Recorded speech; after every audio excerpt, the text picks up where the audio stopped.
Selamat hari Minggu, Bapak Ibu. Shalom. Mari kita siapkan firman Tuhan, kita buka hati kita, mari kita berdoa.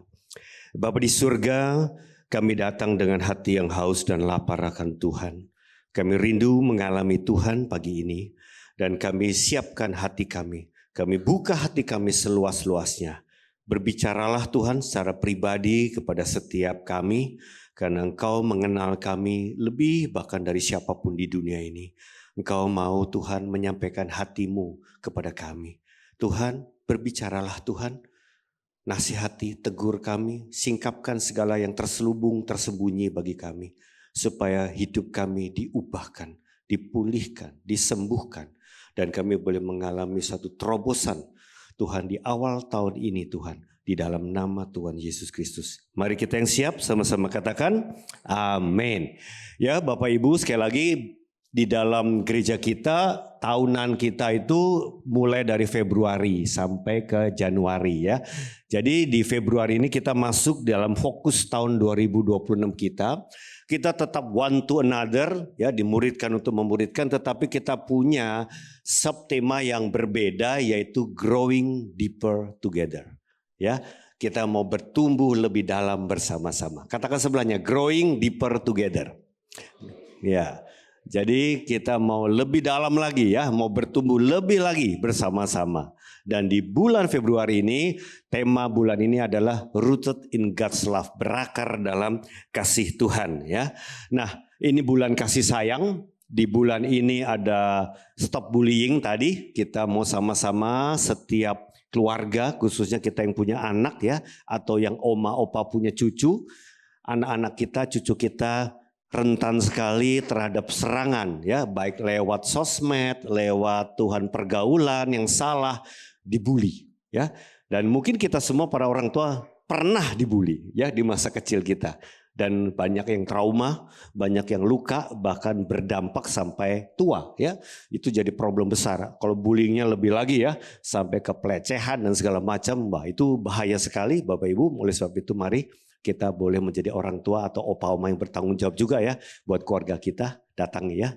Kemudian pembukaan PMG juga di tanggal 8 bagi kita yang mau mempersiapkan pernikahan juga kita mau sama-sama hadir ya. Dan juga di bulan ini kita ada Imlek ya bagi yang merayakan. Jadi ini bulan penuh kasih sayang ya. Katakan sahabat sebelahnya, bulan kasih sayang ya. Ya, jadi kita semua tadi WL-nya saya juga pakai pink ya sudah.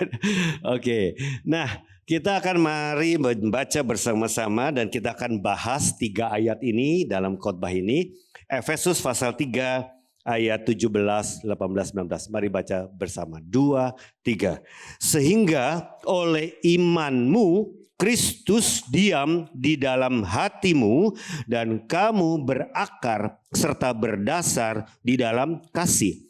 Aku berdoa supaya kamu bersama-sama dengan segala orang kudus dapat memahami betapa lebarnya dan panjangnya dan tingginya dan dalamnya kasih Kristus dan dapat mengenal kasih itu sekalipun ia melampaui segala pengetahuan.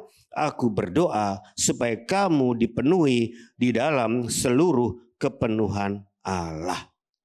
Kata yang kita lihat di sini tentang berakar. Berarti kita diibaratkan seperti pohon. Ya, hidup kita ini seperti pohon. Dan kalau kita mau menanam pohon dimulai dari benih, betul ya? Dan benih itu ditanam supaya benih itu mulai berakar. Jadi berakar ini urusan fondasi, urusan awal seluruh kehidupan kita. Jadi semua kita punya awal ya, latar belakang, background kita masing-masing. Kita belum tentu beruntung lahir di keluarga yang orang percaya. Mungkin orang tua kita dulu belum bertobat. Mungkin kita ditanam pengalaman yang buruk, orang tua yang belum mengerti kebenaran, orang tua yang broken home. Sehingga kita dari awalnya akar hidup kita banyak luka. Atau kita diajarin prinsip-prinsip dunia. Sehingga fondasi kita di waktu kecil bukan akar yang baik. Bukan benih yang baik. Jadi ini kalau kita waktu bertobat nggak dibereskan akarnya seperti cuma ditambal sulam begitu saudara, maka kita nggak kuat ya, kita rapuh. Oleh sebab itu dikatakan kalau kita sekarang sudah punya iman di dalam Kristus, Kristus itu sudah diam di dalam hati kita. Kita harus mulai berakar, berdasar di dalam kasihnya Tuhan. Ya, kita punya background mungkin gak mengalami kasih yang baik dari orang tua, dari keluarga kita. Tapi ketika kita ketemu Kristus, mari satu pengalaman pertama yaitu kita menerima kasih Tuhan dan kita dikatakan sampai memahami, sampai mengenal kasih itu. Oleh sebab itu mari kita lihat di sini ibarat pohon, ya kita semua kita lihat pohon ini pohon besar, tapi ketika hujan badai, ya angin ribut datang, kita sudah lihat nih zaman hari-hari ini kita sedang hujan, banjir segala macam, ada pohon roboh. Kenapa? Ya kembali membuktikan akarnya nggak kuat. Dia nggak bisa tahan di angin kecepatan sekian ya, lewat itu roboh dia. Apalagi kalau nggak ditebang ya, itu beban di daun-daun batangnya yang itu membuat pohon itu betul-betul tidak bisa tahan angin ribut itu. Oleh sebab itu, ketika kita ngelihat satu pohon, ini pohon kuat atau enggak bisa diuji ketika aman-aman, baik-baik, cuaca nggak bisa kelihatan. Datangnya badai, angin ribut akan membuktikan ini pohon kuat atau tidak. Betul nggak saudara? Begitulah hidup kita. Kalau semuanya baik-baik, aman-aman sih nggak ada bedanya ya. Tetapi ketika kita diuji lewat badai kehidupan, barulah kita tahu ternyata akar kita rapuh. Oleh sebab itu, Bapak Ibu, mari kita mulai dari akar hidup kita. Akar adalah fondasi. Bangun rumah pun sama, bangun rumah 1 lantai sama 5 lantai, jelas beda fondasi, betul. Ya, fondasi itu membuat ketahanan dari rumah itu atau pohon itu kuat atau tidak. Jadi akar itu prinsip-prinsip dasar yang kita terima, kita tanam ya. Dan semua yang di dalam tanah ini, fondasi atau akar ini nggak kelihatan dari luar. Kalau Bapak Ibu bangun rumah, apalagi bangunan tingkat tinggi, itu kita lihat, kok Pak nggak ada proses pembangunan? Oh Bapak jangan lupa, lagi sibuk di dalam tanah, lagi bangun fondasinya Pak, di luarnya belum kelihatan. Karena lagi gali sampai dalam dan lagi tanam, mungkin itu fondasi di dalamnya nggak kelihatan dari luar, tapi ini menentukan Pak. Jangan bilang nggak ada progres Pak, ini lagi progres, sangat progres karena fondasi kita harus kuat. Jadi kadang-kala orang pengen cepat lihat hasil, tetapi sekali lagi membangun fondasi atau akar itu tidak kelihatan kadang-kala. Betul nggak? Saudara, sesuatu yang di dalam tanah itu menentukan nanti di atasnya bagaimana, saudara. Jadi sekali lagi jangan cepat-cepat menghakimi. Kadang kita lagi menabur di anak kita didik anak kita benar. Kadang belum cepat lihat hasilnya. Tapi suatu hari ujian datang, anak kita akan memang membuktikan dia kokoh atau tidak. Oleh sebab itu jangan lelah menyiapkan akar kita, membangun akar kita. Katakan sebelahnya, jangan lelah membangun akar ya. Akar ini lagi dibangun, fondasi ini lagi dibangun saudara ya. Oleh sebab itu bagi orang yang mau menikah, pranikah itu fondasi. Kadang kita meremehkan ya tentang persiapan nikah. Bapak Ibu, gereja kita Abalau sangat mementingkan pernikahan yang baik dan kita makanya concern dengan pranikah yang baik. Banyak gereja cuma formalitas 2 kali 3 kali konseling nikah aja diberkati. Padahal gereja-gereja besar. Tapi ketika lihat konselingnya kok begitu amat ya. Kadang-kala kita sampai 9 bulan, 6 bulan kita siapin orang menikah. Ya, kok lama banget? Ya karena kita serius untuk membangun anak-anak kita atau anak-anak muda kita untuk punya pernikahan yang kokoh. Amin. Ya, kalau dulu kita nikah belum kenal Tuhan ya berantakan juga cara kita pacaran. Makanya waktu kita menikah, iya banyak konflik. Karena apa? Banyak luka, banyak ketidakpercayaan karena pacarannya mungkin nggak kudus. Tapi ketika kita menyiapkan dengan baik-baik, hasilnya nanti kelihatan. Satu hari mereka nikah kokoh, mereka tahan terhadap ujian. Amin. Coba tanya sebelahnya, dulu kita pacarannya kayak apa ya? Kita harus pulih saudara, kalau kita punya cara dulu lama ya, cara pacaran kita nggak benar, harus beres saudara. Kalau nggak itu selalu jadi celah, iblis nembak. Lu dulu tuh yang waktu pacaran begini, itu saudara. Akarnya nggak kuat saudara. Oleh sebab itu kita mau membangun akar yang baik ya. Itu jadi kekuatan bertahan waktu menghadapi badai kehidupan. 2026 ini Orang banyak bilang tahun sulit, tahun ujian untuk kita mempersiapkan fondasi akar semua kita kokoh. Kalau 2026 ini kita siap, nanti berikutnya saudara nggak akan takut khawatir lagi. Apapun tanda-tanda akhir zaman, kita memang sudah siap di tahun ini, benar-benar ya. Katakan sebenarnya tahun ujian, katakan ya. Tahun ujian buat kita ya, sekaligus bebenah diri ya. Oleh sebab itu Bapak Ibu, dampaknya nanti akan kelihatan. Kita akan bertumbuh dengan besar dan berbuah lebat. Kita akan dipercaya Tuhan perkara besar karena Tuhan juga lihat fondasi hidupmu, akar hidupmu kokoh. Nah, Bapak Ibu, kita lihat di sini ada 2 jenis pohon.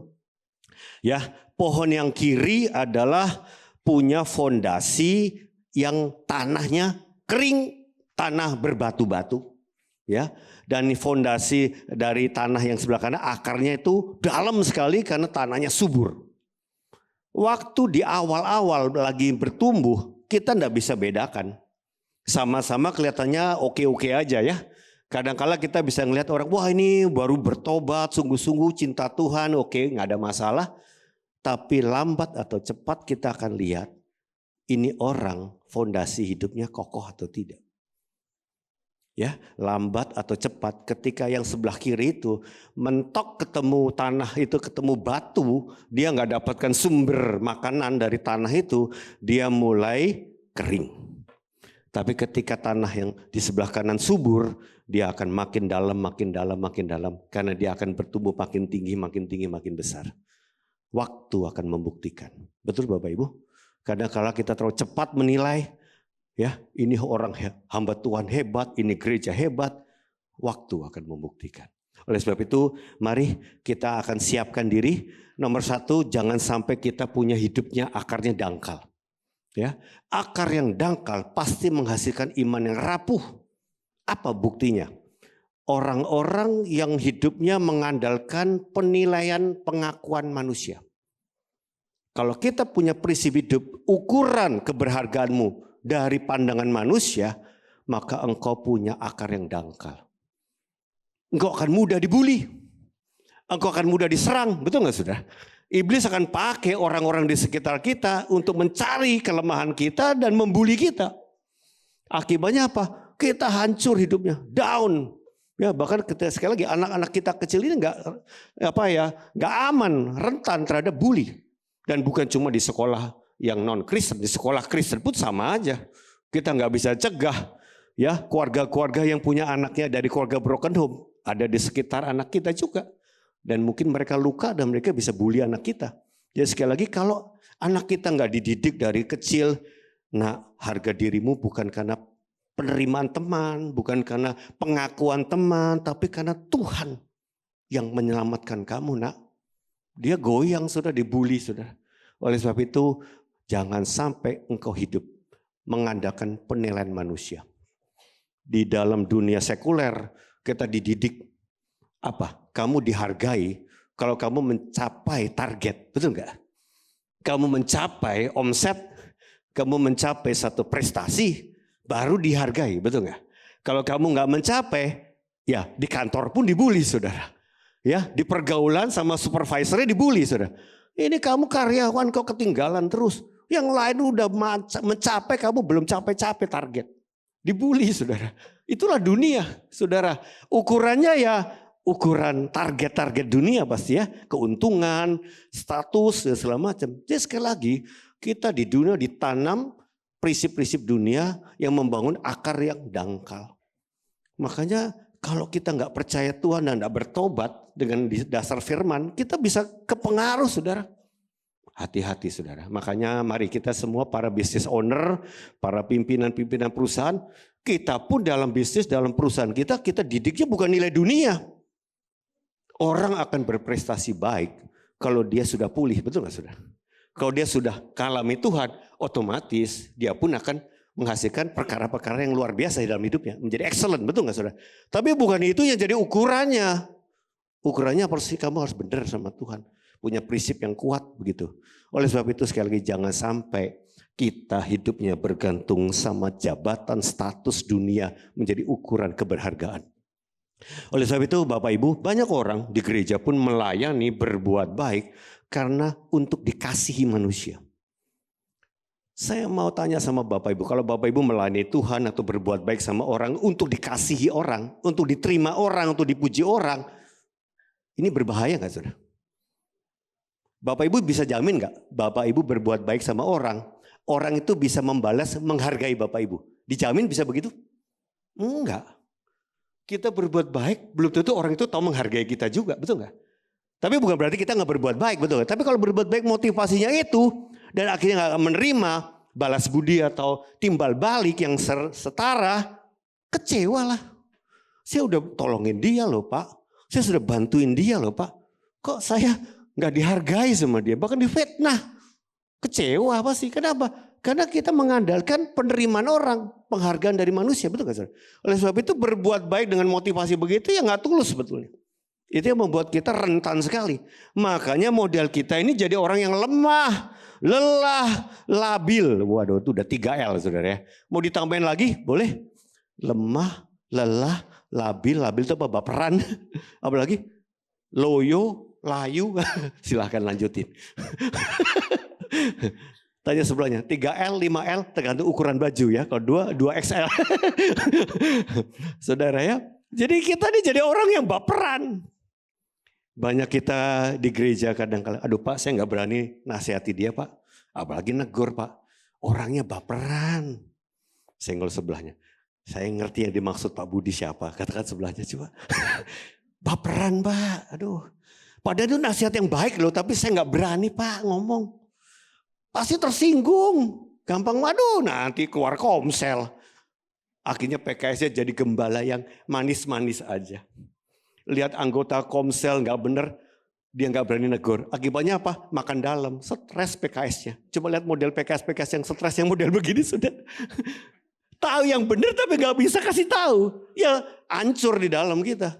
Nyimpen sendiri. Betul nggak? Padahal kita sebagai orang yang bertanggung jawab mengasihi dia, harusnya nasihati dia dengan kasih. Supaya dia bertobat kan. Tapi kembali lagi, karena kita berbuat baik supaya dikasihi anggota komsel. Makanya kita nggak berani negur orang. Bahaya Bapak Ibu. Itu fondasinya rapuh banget. Ya, di saudara juga. Aduh sama ipar bener-bener dah. Ini ipar satu ini bikin kacau balau. Kesel sama adik istri atau sama kakak istri. Ya kan? Atau sama kakak suami. Tapi kita nggak berani negur. Kenapa? Ya karena kita nggak nganggap dia saudara kita sih sebenarnya. Kalau dia saudara kita yang kita kasih harusnya berani. Betul nggak saudara? Tergantung keberhargaan kita. Banyak orang milih jadi good guy, tapi not the right guy. Orang baik belum tentu orang benar. Orang benar selalu baik, tapi orang baik belum tentu benar. Karena dia safety player. Dia mau cari aman, tapi dia tidak berbuat benar dengan menasihati saudaranya yang salah. Dengan kasih Kristus jelas ya. Oleh sebab ini akar-akar yang dangkal. Oleh sebab itu kita menjadi orang yang semu pakai topeng. Kita ketemu orang yang harusnya kita tegur, kita senyum-senyum di hati sih kesel dongkol. Betul nggak ya Bapak Ibu? Ini orang bener-bener dia bikin gara-gara melulu sudah. Ya, nggak berubah ini sifatnya. Dan akhirnya kita kering rohani. Lihat pohon ini, satu hari akan layu dan mati. Kenapa? Dia nggak akan bisa bertumbuh lagi, mentok. Ketemunya batu keras. Dan akhirnya dia tidak dapat makanan untuk dia bisa bertumbuh untuk survive lagi. Mati, kering rohani. Makanya Bapak Ibu bagi kita yang sering kali, kok saya nggak dapat apa-apa, kok saya ini kering ya Kak. Padahal saya ini ibadah, saya baca firman. Karena Bapak Ibu mungkin harus evaluasi. Apa prinsip dasar Bapak Ibu di dalam Tuhan. Kadang-kala kita baca firman tapi nggak ngalami firman. Tahu sih firman. Tapi nggak masuk ke hati kita yang paling dalam dan ngubah hidup kita. Makanya kebenaran itu nggak memerdekakan kita. Saya rindu Bapak Ibu. Kita evaluasi dari hal yang simpel-simpel. Kalau kita doa sama Tuhan di rumah pribadi. Apakah Bapak Ibu sekedar formalitas? Ataukah Bapak Ibu waktu doa, goalnya apa? Goalnya waktu Bapak Ibu berdoa dan menyembah. Goalnya adalah Bapak Ibu bisa ngalami Tuhan. Dan waktu berdoa Bapak Ibu bisa bahkan hancur hati. Kita sampai bisa menangis di dalam kasih Tuhan itu. Luar biasa berharga itu Bapak Ibu. Mahal itu Bapak Ibu. Ya, tapi kadang-kala doa ya biasa-biasa aja gitu. Nggak efek apa-apa, cuma rutinitas. Baca firman juga bisa kita baca firman, ya oke, ini firman. Tapi nggak dapat pencerahan apa-apa gitu. Berarti apa? Dangkal kan. Ketemu Tuhannya dangkal, nggak dalam. Kalau dalam apa? Waduh, baru dapat nih saya ini firman bener-bener tuh bunyi buat saya nih. Kena nih saya ditegur. Makasih Tuhan, Tuhan tegur saya lewat firman hari ini. Saya bertobat Tuhan. Nah itu. Ibadah pun sama Bapak Ibu. Kalau kita datang ibadah, ya Bapak Ibu di ruangan ini ada beberapa CCTV Bapak Ibu. Kadang-kadang kita bisa, itu jemaat kok dengerin firman lagi main game. Lagi buka IG, nggak fokus saudara. Gimana Bapak Ibu? Kita distract, betul nggak Bapak Ibu? Mari tengok sebelahnya, jangan main HP kalau lagi ibadah. Betul nggak? Itu sikap, betul nggak? Sikap kita menghormati Tuhan atau enggak? Betul nggak? Itu simpel-simpel aja. Tapi dari hal yang sederhana ini, tanda kita fokus membangun akar yang dalam sama Tuhan. Apapun dengan Tuhan, kita saling dan sangat menghormati Tuhan. Dan saya anjurkan Bapak Ibu, datang ibadah, maaf sekali, jangan terlambat Bapak Ibu. Jangan terlambat. Kita mau datang lebih awal, datang siapkan hati. Ya, dulu di gereja lama saya lihat kalau kita datang ibadah, kusuk, duduk. Makanya kadang-kala kita senggol-senggolan. Kok di Abalah datang ibadah, ketawa ketiwi. Ya memang itu atmosfer ibadah, memang kekeluargaan ya di gereja kita. Tapi saya percaya lebih baik kita fellowshipnya after ibadah. Tapi sebelum ibadah, datang konsentrasi doa pribadi sama Tuhan. Tuhan, saya mau siapkan hati kita. Datang lebih awal, menenangkan diri, kusuk, siapkan hati. Walaupun belum ada tim PW, kita menyembah Tuhan. Wow, itu sangat siap untuk beribadah. Ya, toel sebelahnya, datang jangan sampai telat. Katakan minggu depan ya, jangan telat. Puji Tuhan, amin. Itu belajar. Ini hal simple, tapi tanda kita belajar, inilah saya serius sama Tuhan.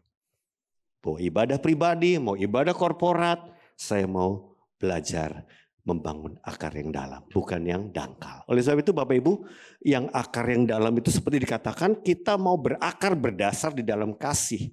Ketika kita mengalami Tuhan, mengalami kasih Tuhan apa? Kita menerima kasih dan penerimaan yang tak bersyarat.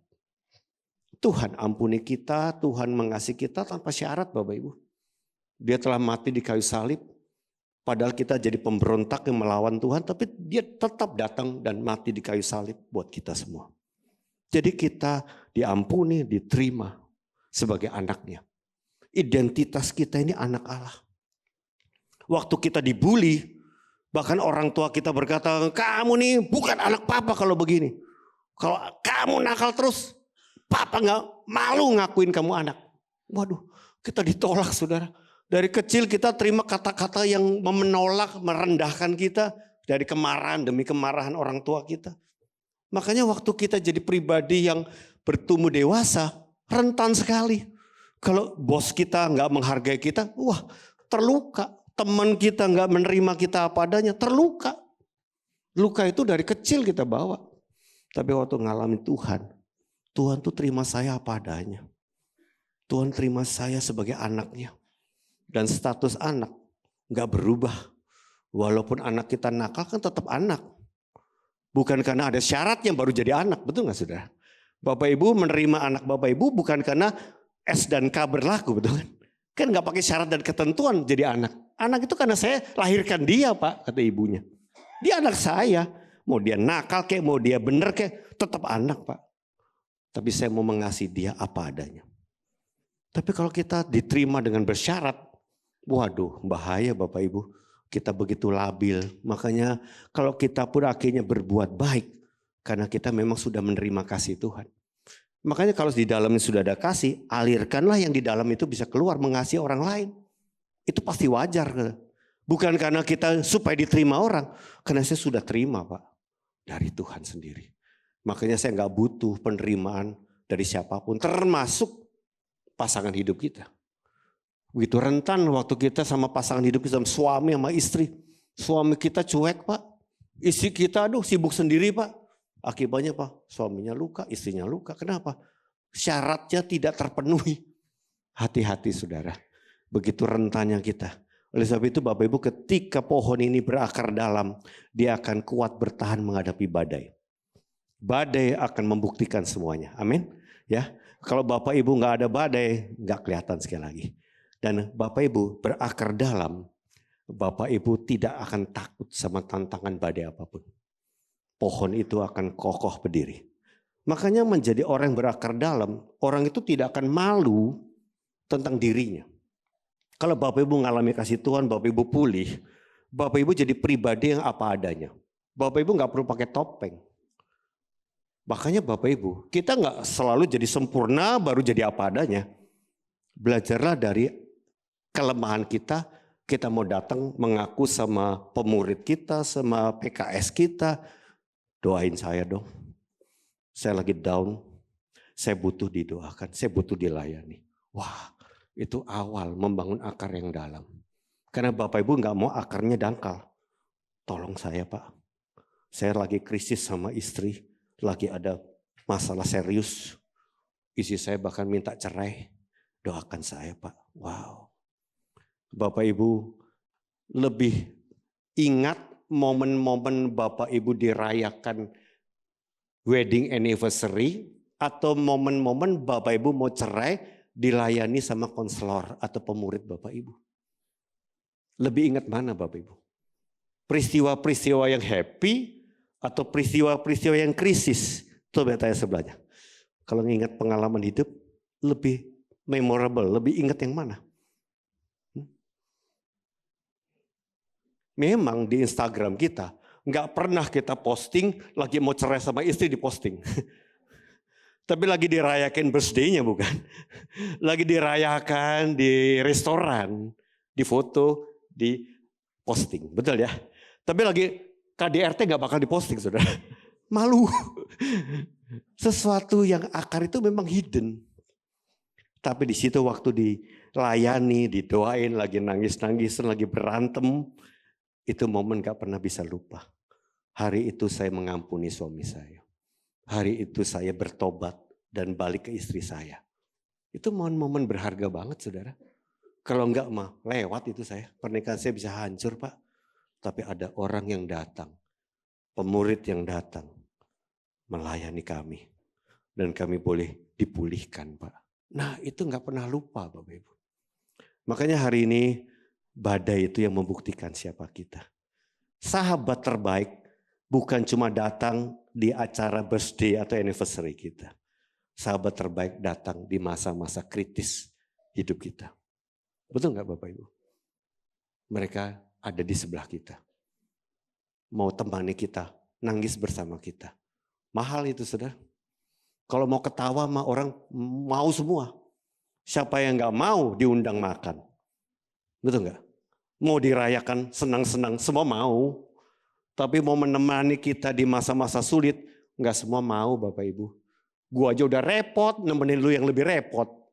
Pusing gua. Betul nggak? Tapi itu mahal. Itulah tanda kasih yang sejati. Mari Bapak Ibu, kita mau berakar bukan cuma sama Tuhan, sama komunitas penuh kasih ini, gereja Tuhan. Ya, komsel kita, ya. Oleh sebab itu Bapak Ibu kita berani otentik apa adanya di mana orang-orang yang mengasihi kita. Kita trust sama dia. Saya kalau cerita sama dia nggak bakal gosipin, tapi dia bakal layani saya dan doakan saya. Wah, itu menjadi kita apa adanya. Dan akhirnya apa? Roh kita selalu menyala-nyala. Kita nggak kering karena kita dapat makanan daripada tanah itu, daripada Tuhan, dan Tuhan selalu kuatkan kita. Amin. Penuh kasih karunia. Katakan sebelahnya, saya punya rasa aman di dalam kasih Tuhan. Katakan, saya punya rasa aman di dalam kasih Tuhan. Itulah orang yang berakar dalam. Amin. Jadi Bapak Ibu, sekali lagi, Tuhan peringatkan berkali-kali di Alkitab, peringatan jangan sampai murtad. Kenapa? Karena itu yang akan terjadi sama orang-orang percaya. Semua orang percaya iblis tembak supaya murtad. Kita dapat ancaman, iman kita digerogotin. Lewat apa? Segala tekanan hidup. Segala permasalahan baik dari negeri atau dari luar. Bisa saja tiba-tiba datang PHK buat setiap kita. Tiba-tiba kantor pengurangan karyawan dan kita kena. Kaget, udah puluhan tahun Pak, PHK datang juga Pak. Waduh, saya mau kerja apa Pak, umur udah tua begini. Ya, goncangan datang kan Bapak Ibu. Tapi saya percaya orang yang sudah akarnya dalam, kokoh hadapi badai. Amin. Oleh sebab itu Bapak Ibu, kita lanjutkan yang kedua. Kita lanjutkan di ayat yang dikatakan di ayat yang ke-18b dan 19a, Efesus 3. Mari kita baca sama-sama. Dapat memahami betapa lebarnya dan panjangnya dan tingginya dan dalamnya kasih Kristus, dan dapat mengenal kasih itu sekalipun ia melampaui segala pengetahuan. Jadi di ayat ini dikatakan kamu nggak cukup cuma tahu. Kita tahu firman, tahu tentang Tuhan, tapi ngalami. Saya paham betul, saya kenal betul Tuhan itu siapa bagi saya. Ya, saya bukan cuma tahu Pak Hadi, tapi saya kenal Pak Hadi. Siapa Pak Hadi sebenarnya?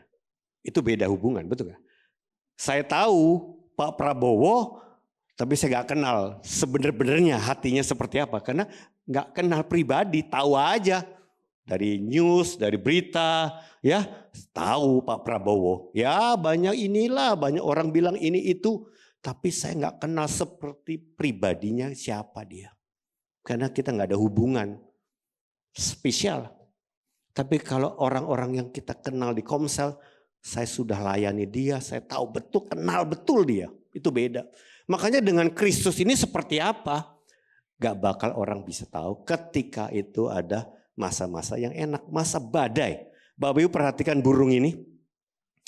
Ketika angin ribut Bapak Ibu. Coba perhatikan kalau Bapak Ibu jadi burung ini. Dia pegang itu dan kuat banget. Kenapa? Supaya nggak mental dia. Ya kan? Kenapa? Kalau burung ini masih burung kecil ya. Dia buka sayapnya dengan angin badai, apa yang terjadi Bapak Ibu? Ini bukan burung Raja Wali nih. Ya, atau kalau ini burung masih kecil Saudara, bisa mental Saudara. Ya, dia nggak bakal bertahan. Dia malah pegangan dahan sekenceng-kencengnya supaya tidak hanyut atau tidak kena arus badai ini. Coba pegang, coba Bapak Ibu ibarat ini di depan ada dahan, Bapak Ibu coba pegang, coba sebenarnya. Gayakan gini, pegang kuat, pegang. Anginnya ya. Kalau di foto sampai rambutnya begitu Saudara, apalagi rambutnya panjang Saudara. Makin kenceng Saudara ya. Seru banget Saudara. Badai membuat saya semakin cengkeram itu dahan. Badai membuat saya cari Tuhan. Ya, badai membuat saya datang ke komunitas. Tolongin saya, doain saya. Makanya Bapak Ibu kalau badai datang jangan malah kabur, mundur, hilang sekalian Bapak Ibu. Kenapa? Hanyut sama badai itu mental Bapak Ibu. Ya, tepok sebenarnya jangan mental Pak kalau lagi ada badai. Ya, pegangan kuat Pak. Bu, pegangan tambah kuat. Ya, membuat kita makin kuat melekat sama Tuhan. Tuhan, saya mau ngalami Tuhan. Jadi Bapak Ibu, kalau Tuhan izinkan badai sekali lagi, supaya kita semakin dekat sama Tuhan. Itu aja tujuannya. Semakin cengkeram, melekat, intimate sama Tuhan. Ya, bahkan kita bisa berkata, aku ngalami Tuhan, Pak. Tuhan bukan cuma teori di otak, Pak. Di saat saya sakit, Tuhan temani hibur saya di ranjang rumah sakit itu, Pak. Ketika saya sendirian di ruangan ICU itu, ya, waktu istri saya masuk habis operasi HCU, ICU, waduh, dia bilang hari pertama susternya baik, tapi hari kedua galak banget, susternya. Semakin betul-betul butuh kasih Tuhan, susternya marah-marah, udah di ruangan kabel semua ini, ya kan? Tapi disitulah susternya galak semakin Tuhan, tolong. Karena saya nggak bisa nemani di sebelahnya kan, saudara. Disitulah hanya kita dan Tuhan, betul nggak saudara? Nggak ada orang di sekitar kita. Disitulah kita bisa intimate sama Tuhan. Ya, kalau Bapak Ibu lagi terbaring di ruangan ICU atau HCU, Bapak Ibu kabel semua di tubuh Bapak Ibu nggak berdaya. Ya urusan kita sama Tuhan lah. Betul nggak? Kita kenal Tuhan itu setia. Tuhan itu menemani. Tuhan itu perlindunganku, kekuatanku. Itu nggak teori. Kenapa? Ngalami sendiri. Jadi Bapak Ibu, dari teori jadi praktek pengalaman mahal sekali. Mahal sekali. Tapi kan kita nggak perlu sampai begitu harusnya kan. Ya, kalau kita sudah dengar firman bertobat, Tuhan nggak perlu ajarkan kita sampai perlu pengalaman yang berat supaya bertobat juga. Kasih tahu sebelahnya, Tuhan kalau ngomong kamu langsung atau perlu pengalaman langsung? Ya kan? Ngomong langsung atau perlu pengalaman? Mahal. Nunggu bangkrut baru bertobat kan mahal. Nunggu sakit baru bertobat mahal Bapak Ibu. Kenapa nggak langsung taat, nggak langsung dengar? Tapi ya namanya kita nggak bisa kita paksa. Badai Tuhan izinkan, betul? Oleh sebab itu Bapak Ibu, suatu hari kita akan bertumbuh bahkan seperti Raja Wali. Kalau Bapak Ibu sudah imannya setingkat Raja Wali sudah punya pengalaman. Dulu saya masih kecil pegangan kata Raja Wali. Nggak berani terbang, masih kecil, nggak punya iman, pengalaman. Kalau saya kepakan sayap saya tuh bisa terbang, malah saya bisa mental. Tapi lama-lama saya ikut Tuhan, saya tahu saya ini Raja Wali. Dan saya mampu terbang di atas badai. Dan saya mampu bersama Tuhan terbang lebih jauh, bahkan lebih tinggi, bahkan lebih bisa mencapai apa yang target yang Tuhan mau kita lakukan. Maka kita akan lihat Raja Wali itu malah memakai badai untuk dia terbang lebih jauh dan lebih tinggi lagi. Nah level kita kalau udah Raja Wali itu bukan karena nekat, karena dia ngalami berkali-kali ternyata aku bisa. Aku akan kepakan sayap dan Tuhan angkat aku. Tuhan akan bawa aku lebih jauh. Itulah Raja Wali. Tapi kan gak langsung sampai ke situ Bapak Ibu. Pegangan dulu yang kuat. Sampai akhirnya, oh ternyata Tuhan gak pernah tinggalin saya. Saya akan siapkan diri saya. Saya gak takut lagi. Krisis bisa datang. Nah, mau krisis ekonomi, krisis kesehatan bisa aja datang. Krisis keluarga tiba-tiba bisa datang. Tapi saya akan terbang lebih tinggi. Ngalami Tuhan lebih jauh lagi. Amin. Ini waktunya Bapak Ibu. Jangan nggak akan takut Bapak Ibu. Jangan takut. Ya, kasih tahu sebelahnya. Kamu burung pipit atau burung Raja Wali. Ya, kita semua Raja Walinya Allah. Amin. Siap. Ya, tapi awal-awal pegangan kenceng Bapak Ibu ya. Mental-mental ya. Tapi suatu hari kita akan kepakan sayap lebih jauh lagi. Siap di bawah Tuhan lebih jauh lagi. Amin. Makanya orang kalau udah cerita lewat kesaksian hidup beda saudara. Kenapa? Udah ngalami nih orang. Nggak teori nih ya. Oleh sebab yang ketiga yang terakhir. Kita akan lihat di sini. Pohon yang berakar dalam itu. Membuat dikatakan di ayat yang ke-19b ya. Kita akan baca sama-sama di sini ayatnya. Ya 2-3. Supaya kamu dipenuhi di dalam seluruh kepenuhan Allah. Jadi kita dengan Tuhan itu bukan cuma tahu tapi ngalami, bahkan dikatakan hidupmu sudah mengalami kepenuhan Allah. Dalam pengertian kepenuhan Allah bukan cuma penuh tapi melimpah keluar. Artinya sampai ada buahnya. Kalau Bapak Ibu lagi nanam pohon, yang ditunggu-tunggu waktu pohon itu mulai berbuah. Itulah goalnya saya nanam pohon Pak. Ya, pohon ini pohon alpukat, pohon apel atau pohon mangga, pohon kita di rumah ada jeruk songkit ya saudara. Pohonnya selalu berbuah dan saya menikmati hasilnya jeruk songkit itu saudara. Dan saya dan istri hobinya memang asam-asam saudara, makan jeruk songkit saudara. Ya, nah itu jadi senang. Kenapa? Selalu ini pohon berbuah. Kita nikmati. Nah hidup kita pun dikatakan akan mencapai seluruh kepenuhan Allah sehingga hidup kita berbuah. Orang di sekitar kita bisa menikmati hasil pengalaman iman kita sama Tuhan. Orang dengar omongan kita diberkati. Orang lihat teladan hidup kita diberkati. Amin. Saya senang dekat Bapak, bergaul sama Bapak. Kata-kata kalimat Bapak selalu menguatin saya Pak. Makasih Pak. Saya ingin selalu banyak dekat sama Bapak, ngobrol sama Bapak. Sharingnya menguatkan saya Pak. Nah itu kan beda sudah. Tapi ya Bu, kalau saya dekat sama Ibu makin stres saya Bu. Kenapa? Yang dikeluarin sampah melulu. Saya tambah busuk Bu. Terima sampah terus ya. Lama-lama disimpan sampahnya. Dia buang sampah, saya kemasukan sampah masalahnya. Lama-lama busuklah di hidup saya. Ya. Habis sampah orang dilempar ke kita nggak bisa kelola, malah kita kebusukan saudara ya. Pusing kita ya. Bapak Ibu, saya sama istri kalau konseling, satu hari tahan berapa orang konseling? Mentok 3 lah. Kalau 4 udah pusing. Nanti konseling orang keempat udah ketuker-tuker masalahnya yang mana yang ketahuan, kedua ketiga kebalik-balik. Kenapa? Udah ruwet gitu ya. Hati-hati udah ruwet ya. Karena sampai ketuker-tuker. Hati-hati orang. Lupa. Itu tadi yang pertama, ini ketiga. Beda-beda. Ya hati-hati Bapak Ibu ya. Kita ini harus seluruh kepenuhan Allah. Kasih Allah yang mengalir melimpah keluar. Ya, bahkan kalau itu pohon rindang. Pohon itu menjadi naungan bagi binatang-binatang atau orang yang mau berteduh di bawahnya. Hidup kita kalau buahnya lebat, pohonnya rindang Bapak Ibu. Orang dekat kita, aduh anteng, tenang gitu ya. Dapat pengayoman yang baik. Mari kita berdoa supaya para PKS kita, PA kita, gembala-gembala pelayanan di sini adalah orang seperti yang berpohon rindang itu. Tenang, anteng, aduh teduh. Ya, teduh karena ada pengayoman. Betul nggak? Coba kalau pohonnya kering, waduh kepanasan, garing. Ya, kita mau jadi pohon yang rindang, jadi naungan. Bahkan Bapak Ibu tahu, bencana Sumatera ini kenapa terjadi? Karena pohon-pohon itu ditebang, betul ya?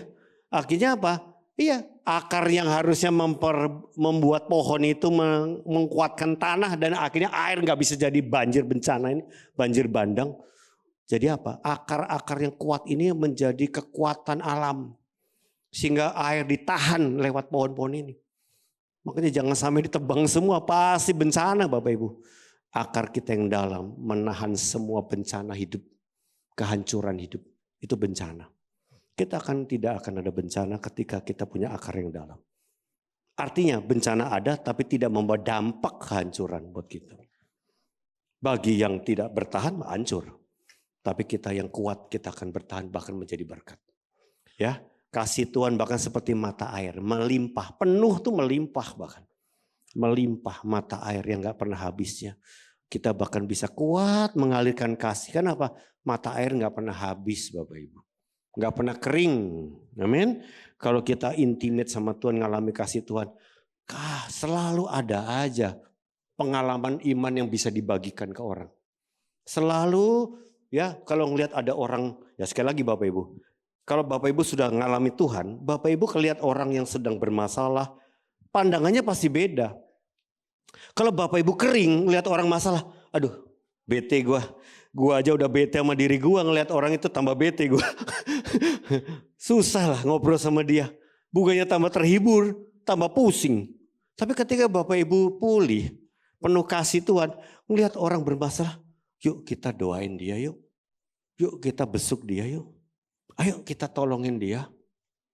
Kenapa? Karena kasih itu gak bisa tahan di dalam. Ngalir keluar Bapak Ibu. Ngelihat orang susah gak bisa diam. Gak bisa cuek. Aduh kita tolongin dia ya. Kita layani dia lah. Ya, Bapak Ibu, saya ngelayani di ibadah senior. Saya berkata sama opa-oma ya.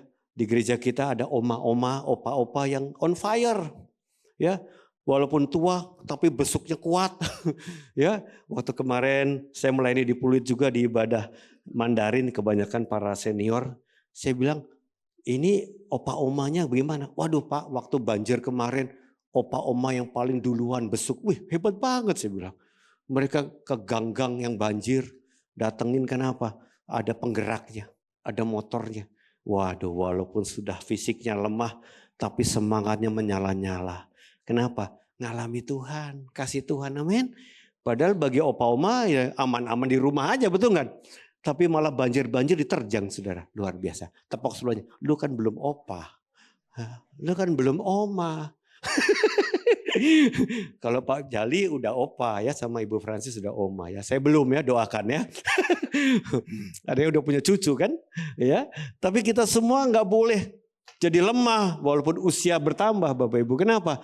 Kasih Tuhan itu buktinya. Saya nggak pernah kering Pak, menyala-nyala on fire, ngalir sepertinya buat orang-orang dan nggak pernah habis. Itu mata air. Ngalami Tuhan itu nggak ada habis-habisnya Bapak Ibu. Senang, sukacita Bapak Ibu. Oleh sebab itu kita akan lihat video yang satu ini tentang pohon korma ya, silakan. Pohon korma ditanam di padang gurun ya.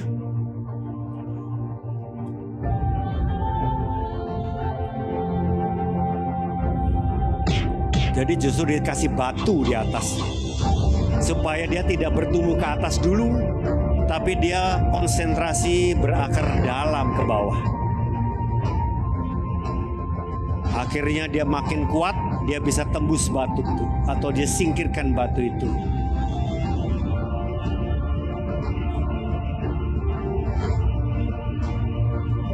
Jadi Tuhan izinkan batu kadang menahan. Supaya kita berakar dalam ke bawah dulu. Satu hari kita jebol itu batu.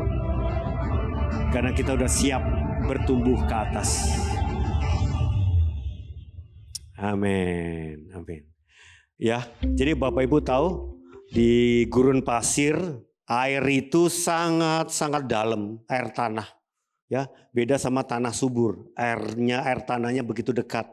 Jadi ketika itu pohon nggak ketemu air, dia nggak dapat makanan, betul? Dia harus sampai dalam sampai ketemu mata air di tanah itu, saudara. Jadi butuh waktu sampai dapat mata air. Oleh sebab itu ketika pohon pada naturalnya berakar terus langsung mau ke atas, di stop dulu lewat apa? Dikasih batu malah. Kayaknya ditahan supaya nggak bisa tumbuh ke atas. Supaya apa? Kamu harus ketemu sumber mata airmu. Wow. Kita jangan sampai mau cepet-cepet hebat. Cepet-cepet dahsyat. Padahal kita punya fondasinya rapuh. Bapak Ibu. Kadang-kala kita orang tua pengen lihat sukses itu cepat. Anak kita kok gitu-gitu aja. Ya, kita pengennya ayo dong kamu prestasi dong apa dong. Padahal kalau akarnya nggak dalam, nggak bakal dia bertahan juga sih. Biarkan dia ditahan dulu. Tuhan siapkan fondasinya. Kuatkan akarnya. Satu hari dia udah siap tembus semuanya.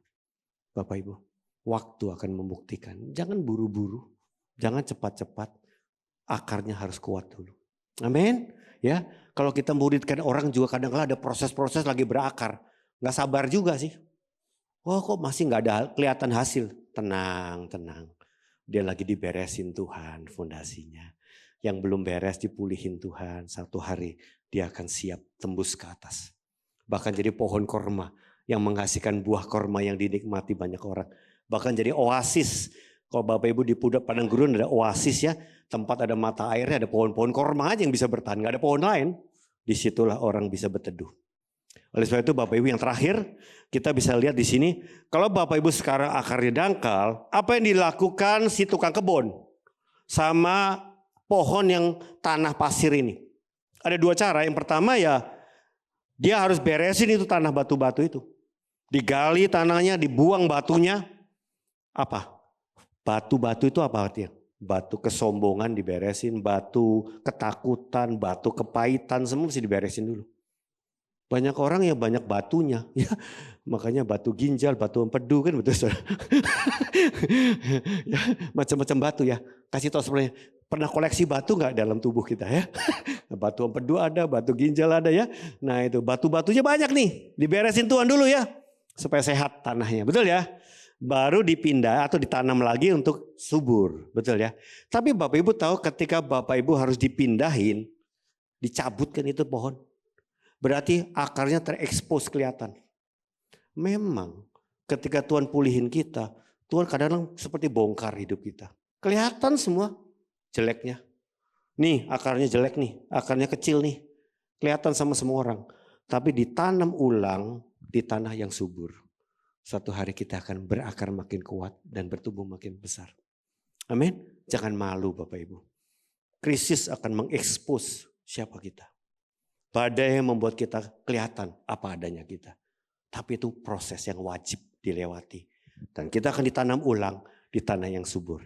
Pastikan 2026 kamu ada di tanah yang subur. Punya komunitas yang menguatkan Bapak Ibu. Tapi kalau komunitasnya batu-batu semua, waduh repot Bapak Ibu. kering kerontang Bapak Ibu. Komsel temennya, atau maaf bukan komsel ya. Ini teman dunia salah pergaulan Bapak Ibu.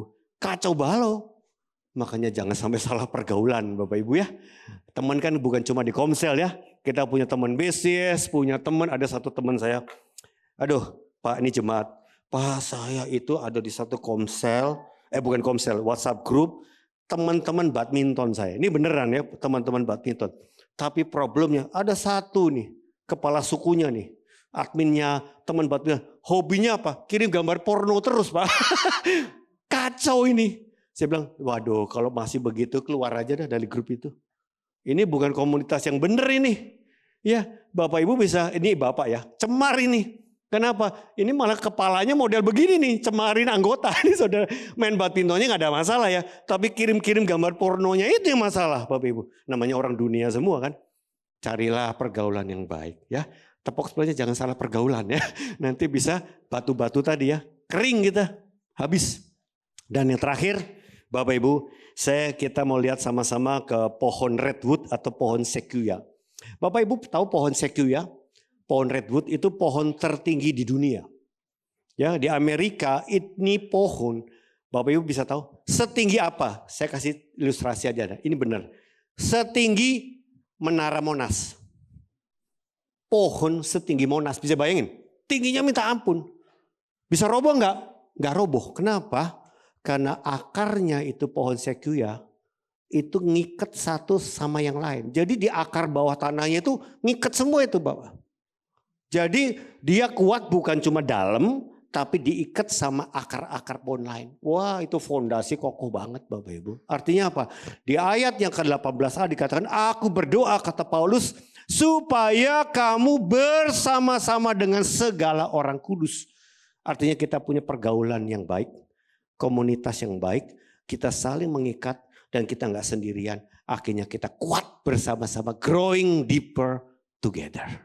Amin Bapak Ibu. Ya, katakan sebelahnya, nggak enak sendirian Pak. Nggak enak sendirian Bu. Mari sama-sama growing deeper together. Mau Bapak Ibu? Ya, mari kita hari ini datang sama Tuhan. Tuhan aku bersyukur, aku diingatkan di awal tahun ini. Untuk boleh berakar dalam kasih Tuhan. Saya undang Bapak Ibu kita bangkit berdiri. Kita mau datang kepada Tuhan. Tuhan baik. Tuhan penuh kasih. Tuhan mau kita lebih deep, lebih dalam. Bersama Dia. Mengalami Dia. Mengenal Dia. Yes Lord. Thank you God. Engkaulah jalan yang sempurna Tuhan.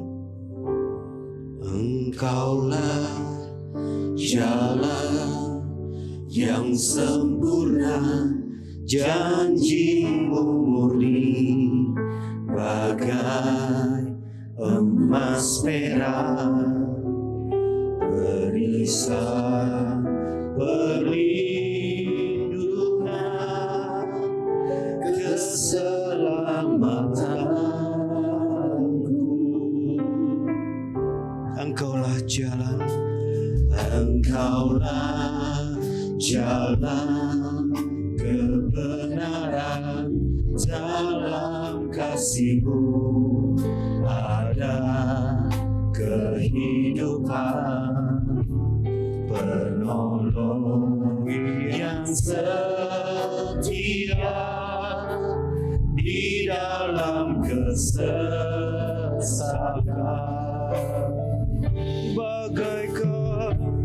Bagaikan langit yang membentang, begitu luas kasih Tuhan tiada terhitung. Pertolongan-Mu dalam hidupku bagaikan dalamnya samudra, begitu dalam kasih Tuhan tiada terhitung. Kesetiaan-Mu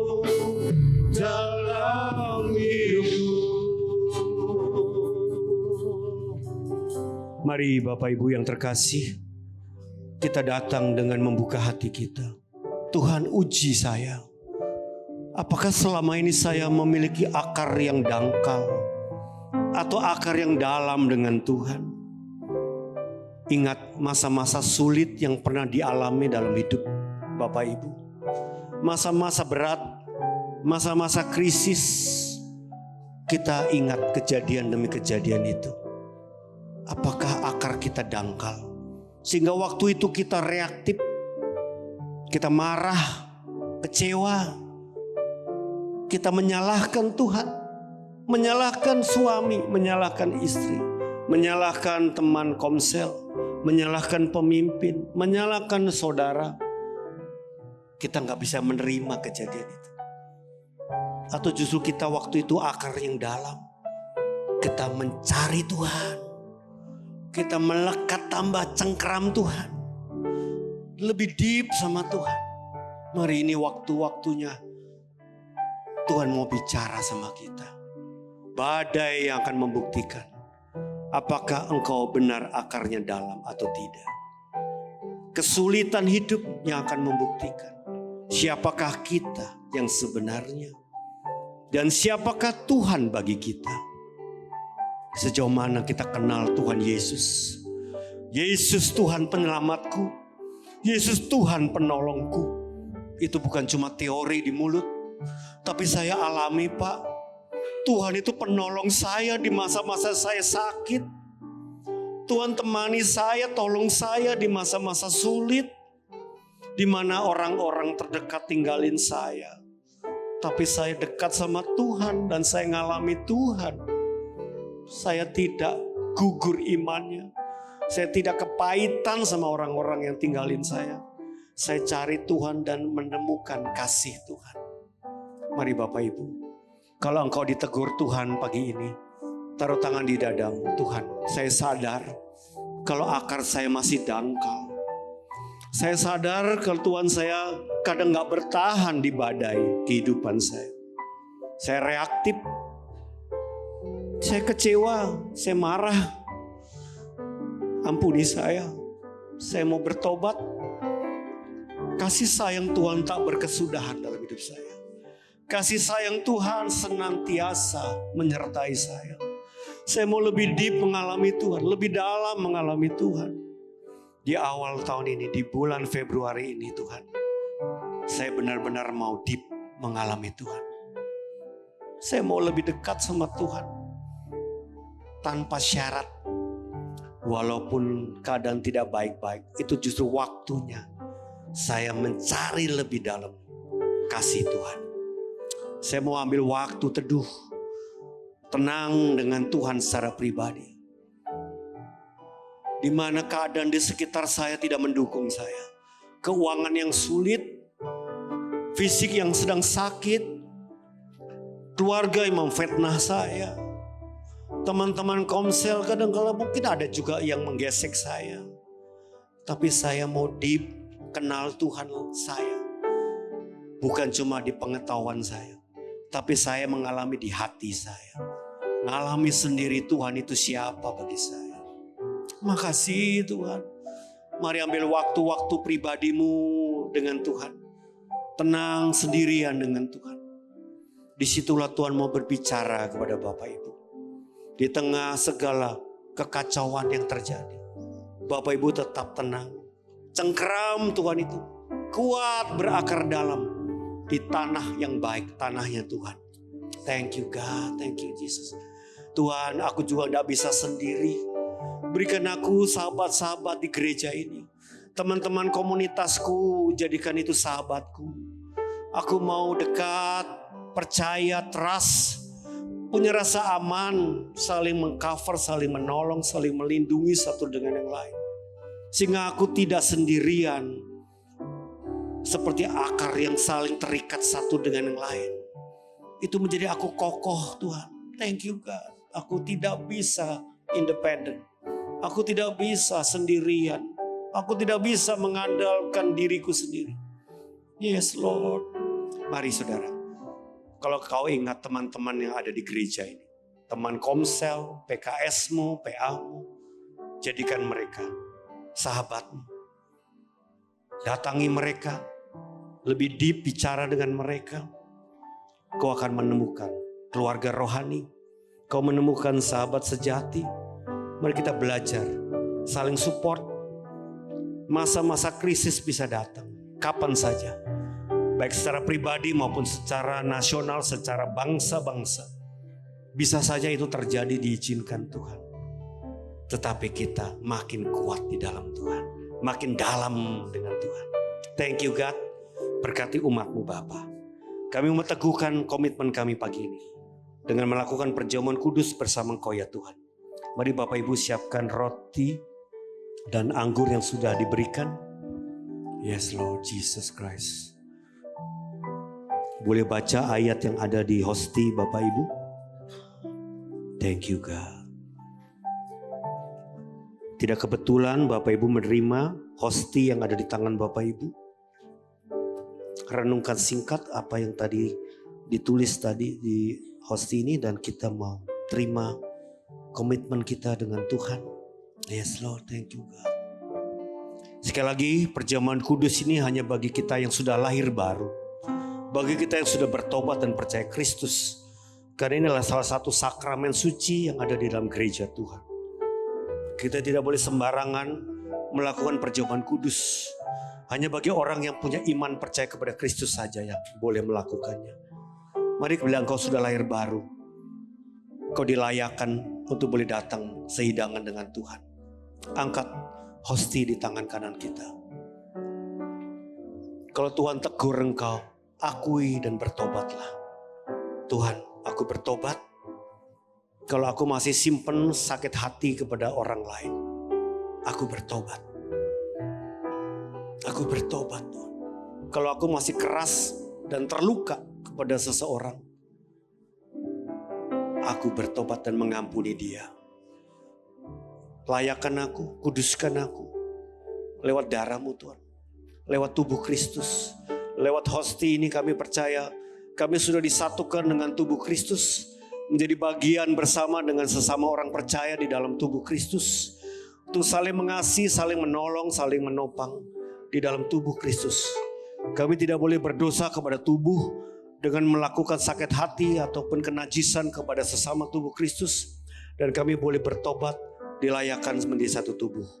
Oleh sebab itu dengan makan roti ini Tuhan, kami menghargai pengorbanan Kristus di kayu salib. Lewat tubuh-Mu yang tersalib dan mati bagi kami, kami boleh diselamatkan dan diampuni dosanya. Terima kasih Bapa, makanlah dengan iman di dalam nama Yesus.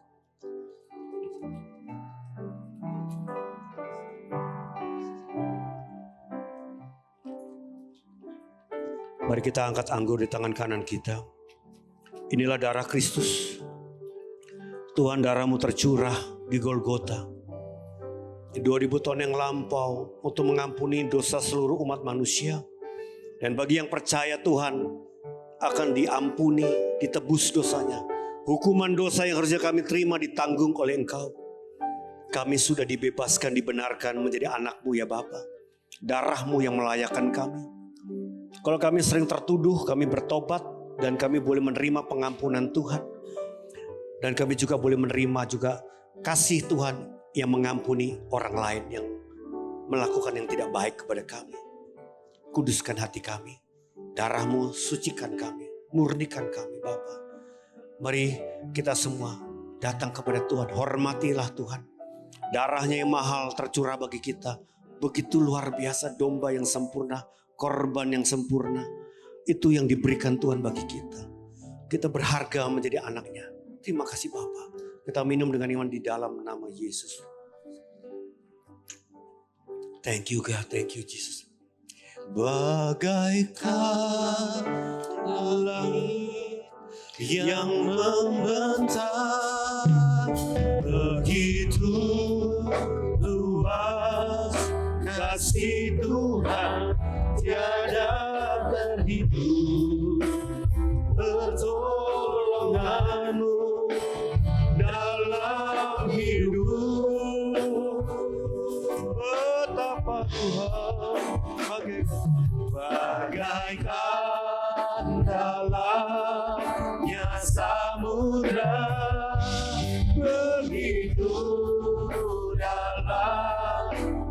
kasih Tuhan tiada terhitung, kesetiaan-Mu dalam hidupku bagaikan langit membentang, bagaikan langit. Mari kita angkat tangan kita. Tuhan, kasih-Mu luar biasa Tuhan. Kasih Tuhan tiada terhitung. Yes Lord. Pertolongan-Mu. Yes, Kau tidak pernah terlambat hidupku. Betapa dalamnya Tuhan, bagaikan dalamnya samudra, begitu dalam kasih Tuhan tiada terhitung, kesetiaan-Mu dalam hidup. Tiada terhitung, kesetiaan-Mu dalam hidup. Amin. Amin. Thank you Jesus.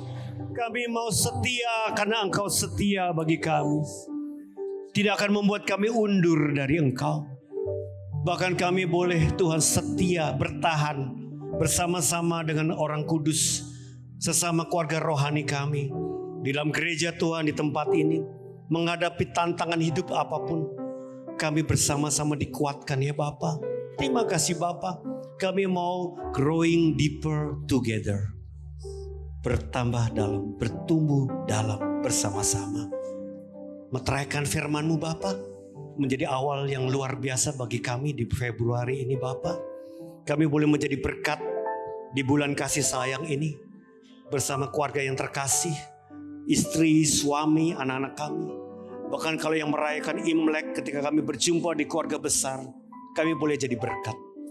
Kami boleh jadi saksi Tuhan. Mendoakan keluarga kami yang belum percaya Tuhan, keluarga yang belum dipulihkan.